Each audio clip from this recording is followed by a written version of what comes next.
नमस्कार एभ्रिवान, स्वागत छ मेरो युट्युब च्यानलमा। आज म नेपाली शेयर बजारसँग सम्बन्धित रहेर एउटा जानकारीमूलक भिडियो लिएर आएको छु।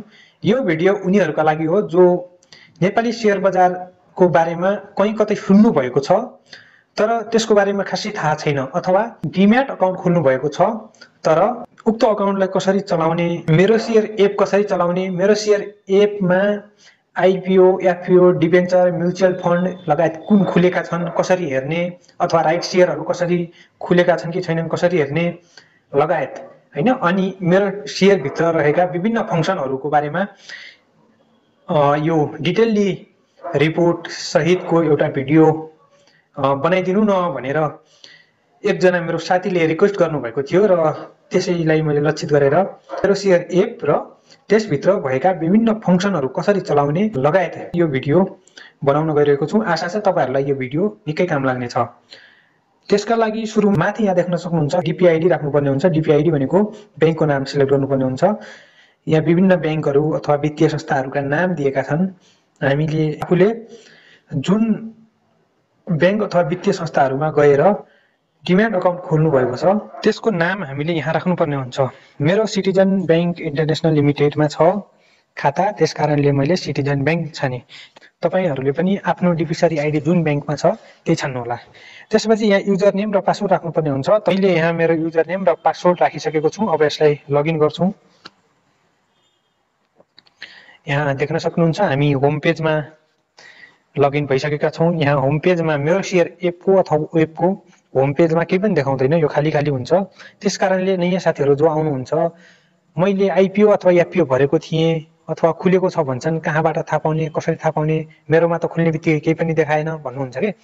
त्यसकारणले हामीले सुरुमा अब यहाँ माथि देख्न सक्नुहुन्छ हाम्रो प्रोफाइल देखाएको छ, यसमा जाउँ। प्रोफाइलमा जाने बित्तिकै यहाँ हाम्रो टोटल इन्फर्मेसन आउँछ। यहाँ माथि नाम छ, नामसँगै इमेल आइडी आएको छ। इमेल आइडी भन्दा तलपट्टि पर्सनल इन्फर्मेसन भनेको छ, त्यसपछि बिओ आइडी आएको छ है। यो बिओ आइडी नम्बर 16 अङ्कको हुन्छ। बिओ आइडी नम्बर भनेको के हो भने जस्तो बैंकमा पैसा राख्नको लागि हामीले बैंक अकाउन्ट खोल्छौं, त्यसलाई बैंक अकाउन्ट भन्छौं। जग्गा सम्पत्ति राख्नका लागि आफूसँग छ भन्ने प्रमाण, जग्गा धनी प्रमाण पूर्जा राख्छौं, जस्तो लाल पूर्जा भन्छौं। त्यसैगरी आफ्नो शेयर सम्पत्ति राख्नको लागि खोलिने अकाउन्टलाई बिओ आइडी भनिन्छ हैन। यो बिओ आइडी भनेको हाम्रो अकाउन्ट हो जुन हाम्रो शेयर यसमा बस्ने गर्छ। त्यसपछि जेन्डर भनेको छ मेल फिमेल के हो देखाएको छ, contact number, address, account information भनेको छ। यहाँ हामीले यो रिन्यू अकाउन्ट भन्नेमा गएर हाम्रो यदि हाम्रो अकाउन्ट एक्सपायर भएको छ अथवा हुनेवाला छ भने हामीले यसमा गएर क्लिक गरेर रिन्यू पनि गर्न सक्छौं। यहाँ कुनै पेमेन्टको अप्सन छान्नुपर्ने हुन्छ, जस्तो मसँग कनेक्ट आइपिएस छ अथवा इस्युवा छ, खल्ती छ हैन। यसमा गएर अनि यसरी हामीले मेरो शेयर र डिम्याट अलग अलग रिन्यू गर्ने कि एकैचोटी रिन्यू गर्ने कि हैन। मेरो शेयर रिन्यू गर्यो भने 1 सालको लागि रु 50 लाग्ने गर्दछ भने डिम्याट अकाउन्ट रिन्यू गर्यो भने 1 सालका लागि रु 100 लाग्दछ। र मेरो शेयर र डिम्याट अकाउन्ट दुईटै सँगै रिन्यू गर्यो भने 150 रुपैयाँ लाग्ने गर्दछ। यसरी हामीले रिन्यू गर्न सक्छौं। त्यसपछि यहाँ अकाउन्ट अब एक्सपायरी डेट हैन, डिम्याट एक्सपायरी डेट देखाएको छ। यहाँ तल अकाउन्ट कहिले खुलेको हो, कहिले यो रिन्यू भयो भन्ने कुरा यहाँ तल देखाएको छ। एक्सपायर कहिले हुन्छ, पासवर्ड कहिले एक्सपायर हुन्छ लगायतको देखाएको छ। त्यसपछि चेन्ज पासवर्ड भन्ने अप्सन छ। यहाँ गएर हामीले आफ्नो पासवर्ड पनि चेन्ज गर्न सक्छौं। ट्रान्ज्याक्सन पिन चेन्ज भनेको छ, यहाँ ट्रान्ज्याक्सन पिन पनि चेन्ज गर्न सक्छौं। त्यसपछि तल आएर हामीले इनेबल बायोमेट्रिक भनेको छ, यसमा हामीले क्लिक गर्यो भने हामीले फिंगरप्रिन्टबाट पनि हामीले मेरो शेयर एप ओपन गर्न सक्छौं। त्यसपछि हामी ब्याक जाउँ। त्यसपछि होम बटन आयो, होम बटनमा केही देखिदैन। त्यसपछि यहाँ देख्न सक्नुहुन्छ साइडमा माई शेयर्समा गयो भने आफूसँग भएका टोटल शेयरहरू कति छन् यहाँ सबै देखाउँछ। यो टोटल आफूसँग कति शेयर छ भन्ने कुरा यहाँ देखाउँछ। त्यसपछि माई आस्पा भन्ने छ, माई आस्पामा क्लिक गर्यो भने एप्लाई फर इस्यु भन्ने आयो अप्सन।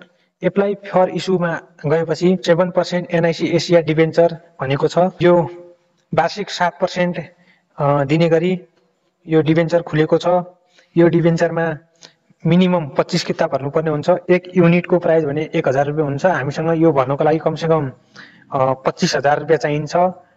त्यसकारणले हामी नर्मल आइपिओ एप्लाई गर्नेहरूले यो एप्लाई गर्नु हुँदैन। यदि तपाईहरुसँग पैसा धेरै छ र लगानी गर्ने विभिन्न स्रोतहरूमध्ये यो डिबेन्चर पनि सबैभन्दा सुरक्षित लगानीको एउटा तरिका हो। तपाईहरुले यसमा पनि गर्न सक्नुहुन्छ। अहिले हामी यसमा गर्दैनौं। जति पनि आइपिओहरू खुलेका छन् यसैमा देखाउने गर्दछ। म यसलाई खाली यसो देखाउँछु यसलाई एप्लाई कसरी गर्ने हैन। अब म प्रोसिडमा जान्छु। प्रोसिडमा गइसकेपछि यहाँ आफ्नो सबै डिटेल देखाएको छ हाम्रो। अनि म यहाँ 10-25 किता राख्नुपर्ने हुन्छ 25 किता। अनि हामीसँग 25,000 हुनुपर्ने हुन्छ। अनि यहाँ आफ्नो हामीले सीआरएन नम्बर राख्नुपर्ने हुन्छ। अनि आई हेभ रेडी भनेर यसमा टिक लगाएर अनि एप्लाई गर्नुपर्ने हुन्छ। यसपछि हाम्रो ट्रान्ज्याक्सन पिन राख्न भनेर अप्सन आउँछ। हाम्रो 4 अङ्कको ट्रान्ज्याक्सन पिन राखेर हामीले यसलाई एप्लाई गर्न सक्छौं। अब त्यसपछि अर्को अप्सन जाउँ। यसैमा माइ आस्पामा करेन्ट इस्यु भनेको छ। करेन्ट इस्यु भनेको अब टोटलमा हामीले भर्न मिल्ने या नमिल्ने जति सबै यहाँ देखाउँछ। जस्तो दोर्दी खोला जलविद्युत कम्पनी लिमिटेड भनेको छ, राइट शेयर भनेको छ हैन। यो राइट शेयर भनेको कस्तो हो भने यो भर्नका लागि बुक क्लोज डेट हुन्छ। बुक क्लोज डेटको दिनसम्म जसको खातामा यो कम्पनीको शेयर छ उनीहरूले यसको राइट शेयर एप्लाई गर्न पाउँछन्। यदि तपाईहरुले त्यो बुक क्लोज डेट भन्दा पछि तपाईहरुले यो दोर्दी खोला कम्पनीको शेयरहरू खरिद गर्नु भएको छ भने तपाईहरुले चाहिँ यो भर्न पाउनुहुन्न है त। त्यसपछि राइट शेयर भन्ने छ। त्यसपछि एप्लिकेसन रिपोर्ट भन्ने छ अर्को अप्सन। एप्लिकेसन रिपोर्टमा जाउँ। यहाँ विभिन्न हामीले एप्लाई गरेका रिपोर्टहरू हेर्न सक्छौं। आज मात्र हामीले भरेको विन नेपाल लघु वित्तीय संस्था लिमिटेडको हामीले रिपोर्ट हेरौँ। यहाँ भेरिफाई देखाएको होला। यहाँ भेरिफाई देखाएको छ। अनि रिमार्क्समा भनेको छ ब्लक अमाउन्ट स्ट्याटस भनेको छ। अमाउन्ट ब्लकेड भनेको छ हैन। हाम्रो 1000 रुपैयाँ चाहिँ यसले ब्लक गरेर राखेको छ। यो अप्रिल 3 देखि अप्रिल 8 सम्मको लागि खोलेको थियो। आज अप्रिल 8 मा चाहिँ यो बन्द भइसकेको छ है त। त्यसपछि अर्को छ ओमेगा श्री फार्मास्युटिकल्स भन्ने मैले अस्ति एप्लाई गरेको थिएँ जुन मलाई परेन। नट एलोटेड भनेर देखाएको छ। अनि यहाँ आफ्नो इन्फर्मेसनहरू देखाएको छ। त्यसपछि क्रिस्ट माइक्रो लाइफ इन्स्योरेन्सको छ हैन। त्यसै गरी हेरौँ। यो क्रिस्ट माइक्रो लाइफ इन्स्योरेन्सको चाहिँ मलाई परेको थियो त्यसकारणले यहाँ एलोटेड भनेर देखाएको छ। पर्यो भने एलोटेड भनेर देखाउँछ र तल एलोटेड क्वान्टिटी 10 भनेर राखेको छ। 10 किता मलाई परेको थियो है त। यदि परेन भने नट एलोटेड भनेर आउँछ। अनि त्यसपछि अर्को छ ओल्ड एप्लिकेसन रिपोर्ट भन्ने छ। पुराना भरेका रिपोर्टहरू हैन। धेरै पहिलादेखि तपाईहरुले यदि एप्लाई गर्दै आउनु भएको छ भने यो पुराना रिपोर्टहरू यो मेरो टन्न छ। यहाँ मेरो यहाँ टन्न छ। यो पुराना रिपोर्टहरू यहाँ देखाउँछ।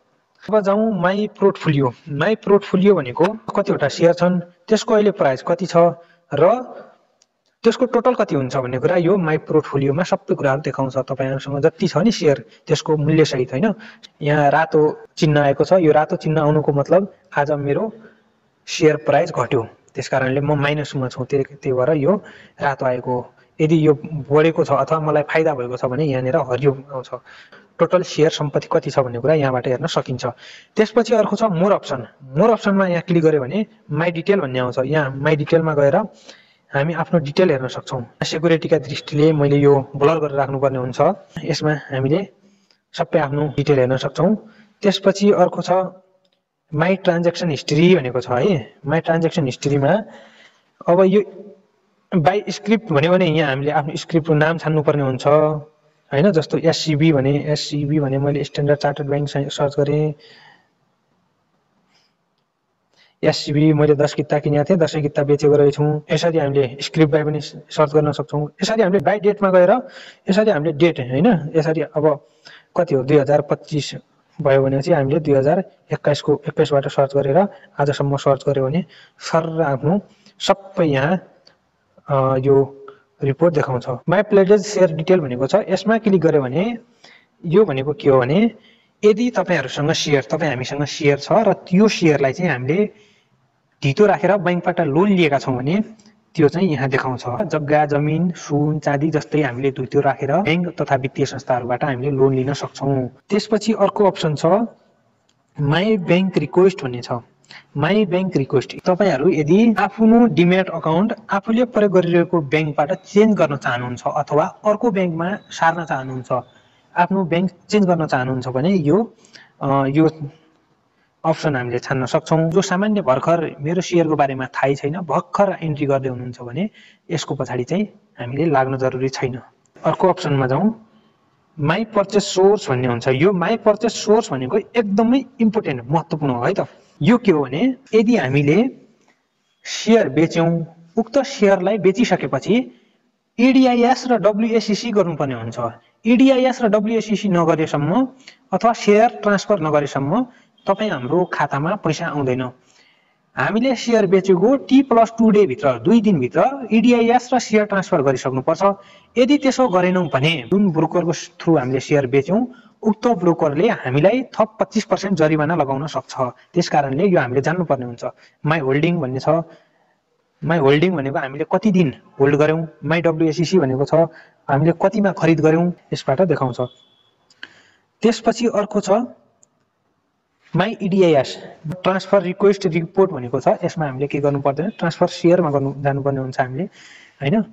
यो ट्रान्सफर शेयरमा हामीले बेचिसकेपछि माई होल्डिङ EDIS WSEC गरिसकेपछि यहाँ EDIS मा गएर ट्रान्सफर शेयरमा गएर आफ्नो शेयर हामीले ट्रान्सफर गर्नुपर्ने हुन्छ। आजका लागि भिडियो यति नै। तपाईहरुलाई थप जिज्ञासा भए हाम्रो कमेन्ट सेक्सनमा कमेन्ट राख्दिनु होला। भिडियोलाई लाइक गरिदिनु होला, च्यानललाई सब्स्क्राइब गरिदिनु होला। अहिलेसम्म हाम्रो भिडियो हेर्दिनु भएकोमा तपाईहरुलाई धेरै धेरै धन्यवाद।